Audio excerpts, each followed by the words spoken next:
ये क्या है कि जातीय आधार पे राजनीति करने का जो खेल है, वो कांग्रेस कहते हैं कि असल में वही तो ऊँची उड़ान भरते हैं जो दिल में हौसला सीने में जान रखते हैं। और हम तो उस विचारधारा से जो कहते हैं वसुधैव कुटुंबकम, संपूर्ण पृथ्वी के लोग हमारे परिवार हैं। राजस्थान की सियासत की जब बात होती है तो पूर्वी राजस्थान पर सबकी नजरें टिकी रहती है। और पूर्वी राजस्थान की जब बात आती है तो वहां की समस्याओं की बात कोई नहीं करता। लेकिन आज हमारे साथ स्टूडियो में एक शख्सियत मौजूद है जिनसे हम जानेंगे वहां की असली समस्याएं क्या हैं और कैसे उनका निवारण किया जा सकता है। मेरे साथ आज स्टूडियो में मौजूद हैं एडवोकेट देवानंद बैरवा परम सर, आपका बहुत बहुत स्वागत है। आप बीजेपी से कार्यकर्ता भी हैं और वहाँ करौली धौलपुर से चुनाव भी लड़ना चाहते हैं, तो उस लोकसभा क्षेत्र से आप आते हैं।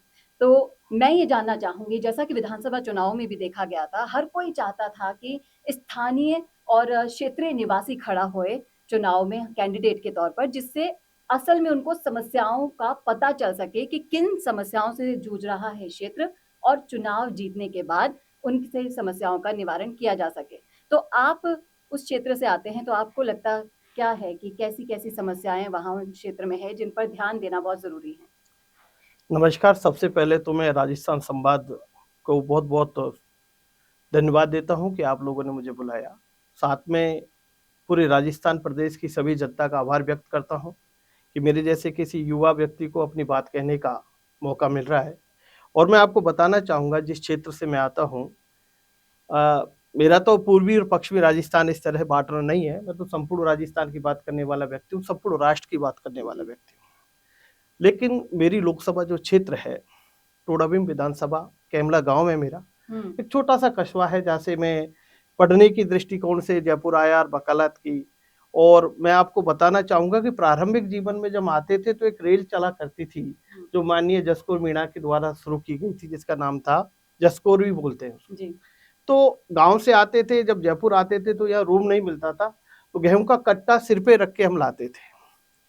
तो गाँव का जब हम देखते थे कि वहाँ पर क्या समस्या है, आपने कहा कि समस्या क्या है, कि सबसे हुँ। बड़ी बात है, माननीय मोदी जी का जो विज़न है कि बैक टू विलेज, हुँ। गाँवों की तरफ चलो, और उन्होंने एक अभियान भी चलाया, गाँव की तरफ चलो, गाँव के लोगों को जोड़ो। हुँ।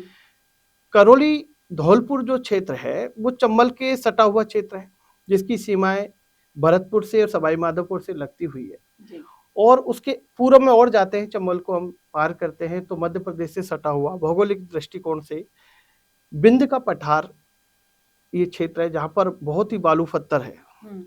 लेकिन एक बहुत बड़ी समस्या है कि यहाँ पर कई सिलोकेस बीमारी वहाँ हुआ करती थी पहले, और अभी भी बहुत भारी मात्रा में है। बहुत ही ज़्यादा भौगोलिक रूप से रिसोर्सेज हमारे पास उपलब्ध है, हुँ। और उनका दोहन नहीं हो पा रहा है जिस जी। ढंग से होना चाहिए लीगली रूप से। तो एक बेरोजगारी वहाँ पनप रही है। हुँ। दूसरा क्या है कि वहाँ व्यक्ति चाहता है कि जो भी जनप्रतिनिधि हो, जी। वो जनप्रतिनिधि अपनी बात सुनने वाला हो, उनको समझने वाला हो, उनके लिए बात करने वाला हो। अगर जी। देसी भाषा में बोले तो खाट पे बैठ के पटेलाई करने वाला व्यक्ति उनको चाहिए। जी, और जो देखिए, लोगों में जब आप जाते हैं, घर-घर आप वोट माँगते हैं, तब आप वादा जो करके आते हैं कि जी हाँ, हम आपको आप हमें वोट दीजिए, हम जीतकर आपकी समस्याओं का समाधान करेंगे, लेकिन असल में इसका उल्टा ही हो जाता है, जो बाद में नाराज़गी का कारण भी बनता है लोगों का। तो जी, आप जैसे इन समस्याओं से अवगत हैं कि उन क्षेत्र में कौन-कौन सी समस्याएँ हैं, तो आपके पास क्या उपाय है उन समस्याओं का आप समाधान का? आपके प्रश्न से मुझे एक कहावत याद आ गई। जी। एक बार सलमान खान से किसी व्यक्ति ने पूछा हुँ। कि लोग पावर और सत्ता पाकर बदल क्यों जाते हैं? तो जी। सलमान खान ने बहुत सहज भाव से जवाब दिया कि बदल नहीं जाते, ओरिजिनल हो जाते हैं। जी। अब क्या होता है दरअसल, जो व्यक्ति जैसे मेरा जैसा व्यक्ति, गाँव से निकला हुआ व्यक्ति 2 से 3 किलोमीटर पैदल स्कूल जाता था प्राइमरी स्कूल में। फिर हम आगे बढ़े, जयपुर से आते थे तो गेहूँ का कट्टा लाद के जयपुर में लाते थे, अध्ययन करते थे। जिन्होंने कष्ट सहा है, जिन्होंने देखा है जनमानस को और समस्या देखी है, ना चिकित्सा की सुविधाएँ थी, ना सड़कें हुआ करती थी। एक हुँ। टाइम था कांग्रेस का, गरीबी हटाओ का नारा दिया, गरीबों को ही हटा दिया। हुँ। तो वो विषय था। माननीय 2000 पहले अटल जी सरकार बनी हो तो हमें गाँवों को एक नया मार्ग मिला, अटल जी के नाम पे सड़कें बनी। उसके बाद धीरे-धीरे जब विकास हुआ, माननीय मोदी जी आए 2014 में, तो परिदृश्य बदला है, जी। ऐसा नहीं।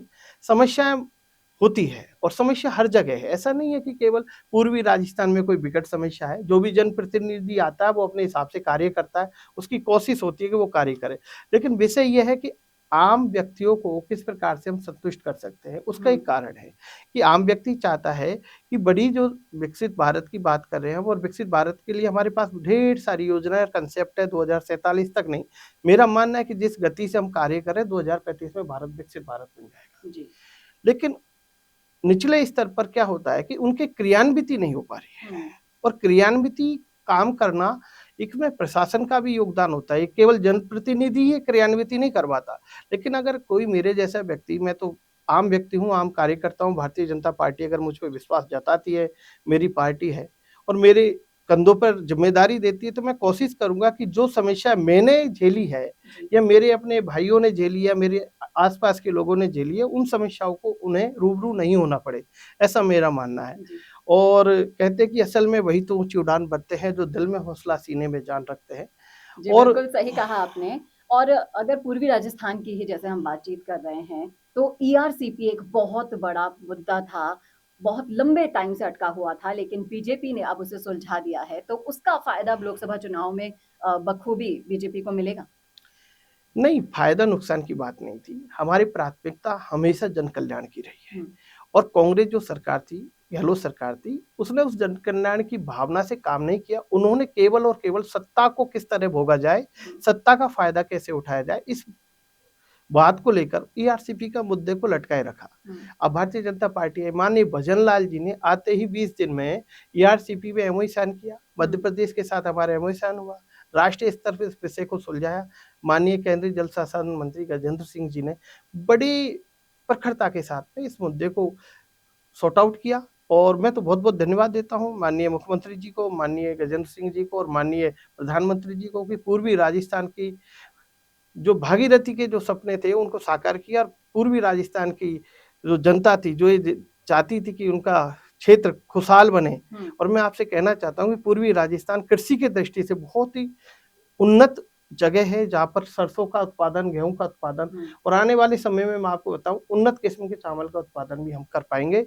ईआरसीपी हमारे लिए बहुत बड़ी एक तरीके योजना से है, वरदान ही है। वरदान है। जी, आप भरतपुर संभाग से आते हैं, जी। तो जब से मुख्यमंत्री जी का चुनाव हुआ है जी। और कई सारी चीज़ें ऐसी हैं, आपने पिछले दिनों देखा होगा तबादलों की सूची जाटों की जो हुई थी, जी। उसमें भी काफ़ी सियासत हुई थी और राजनीतिक गलियारों से ये चर्चाएँ चली आ रही हैं कि जाट नाराज़ चल रहे हैं बीजेपी से, तो आप इस पर क्या अपनी राय रखेंगे? देखिए, माननीय मुख्यमंत्री जी भाषण दे रहे थे तो कह रहे थे, जाके पैर पटी ना फटी विवाई, वो का जाने पीर पर आई। ये क्या है कि जातीय आधार पे राजनीति करने का जो खेल है वो कांग्रेस की देन है, और उन्होंने जातीय मुद्दों पर लोगों को लड़ाना चाहा। हमारी जो भावना है, सबका साथ सबका विकास, संपूर्ण राजस्थान की सभी जातियां, और हम तो उस विचारधारा से जो कहते हैं वसुधैव कुटुंबकम, संपूर्ण पृथ्वी के लोग हमारे परिवार है, उस विचारधारा से आते हैं। तो ये जातीय बात है, इस तरह का सब झूठे आरोप है। आप देखिए, राजनीतिकरण है। और जब ट्रांसफर होता है तो कई तरह के विषय होते हैं, कई तरह के पहलू होते हैं, और स्थानीय पहलुओं के आधार पे ये किए जाते हैं। तो इस तरह का कोई विषय नहीं है, इस तरह के मामले हैं सरकारी मामले, और इन पे ज्यादा मेरा कहने का मेरा कोई औचित्य बनता भी नहीं। जी, कांग्रेस की जब बात की जाती है तो कांग्रेस से अभी कांग्रेस के सर्वे सर्वा सिर्फ और सिर्फ गोविंद सिंह डोटासरा नजर आ रहे हैं। तो गोविंद सिंह डोटासरा क्या कांग्रेस की नैया पार लगा पाएंगे? क्या मिशन 25 में रोड़ा बन पाएंगे वो? हम तो ये कहते हैं कि गोविंद सिंह डोटासरा नहीं, टोडासरा है वो। टोडासरा इसलिए कहते हैं कि उन्होंने अपने आप को बहुत बड़े प्रेजेंट कर लिया है। अब नैया पार करना नहीं करना ये तो उनकी अपना विषय है, लेकिन मैं आपको निश्चित ही विश्वास के साथ कहता हूं कि राजस्थान में 25 सीटें हम भारतीय जनता पार्टी जीत रहे हैं और कमल खिला रहे हैं 100%। अब मान के चलिए, इसमें कोई दो राय है ही नहीं। आप किसी भी स्तर पे आप देखिएगा, पूरा का पूरा राजस्थान, पूरे के सभी लोग खुश है, और मोदी जी के साथ में सब जाना चाहते हैं। कांग्रेस के बड़े बड़े दिग्गज लोग हमारे पास आ रहे हैं, इससे बड़ा और विषय क्या हो सकता है? जी, बिल्कुल सही कहा आपने कि कांग्रेस के तो खुद के दिग्गज उसका दामन छोड़कर, अपनी माँ जैसी पार्टी को छोड़कर बीजेपी का दामन थाम रहे हैं और जिस तरह से आत्मविश्वास से आपने कहा कि मिशन 25 पूरा होगा, बीजेपी अपनी हैट्रिक इस बार पूरी करेगी, उसके लिए शुभकामना भी हम आपको देते हैं। ये शुभकामना भी देते हैं कि आपके क्षेत्र से आपको विकास करने का मौका मिले। धन्यवाद सर हमसे जुड़ने के लिए, बहुत-बहुत बहुत-बहुत शुक्रिया। धन्यवाद। कैसा लगा आपको वीडियो कमेंट करके ज़रूर नमस्कार। बताइएगा कमेंट बॉक्स में और इसी तरह के और वीडियोज़ के लिए देखते रहिए राजस्थान संवाद। नमस्कार। तो अगर आप भी इंट्राडे ट्रेडिंग के शिखर पर पहुंचना चाहते हैं तो शुरुआत करें सही गाइडेंस के साथ और इसके लिए ऑप्शन ट्रेडिंग सिग्नल आपका साथी बन सकता है। So don't hesitate, join option trading signal Telegram channel now, जिसकी जानकारी आपको वीडियो के डिस्क्रिप्शन में शो हो जाएगी।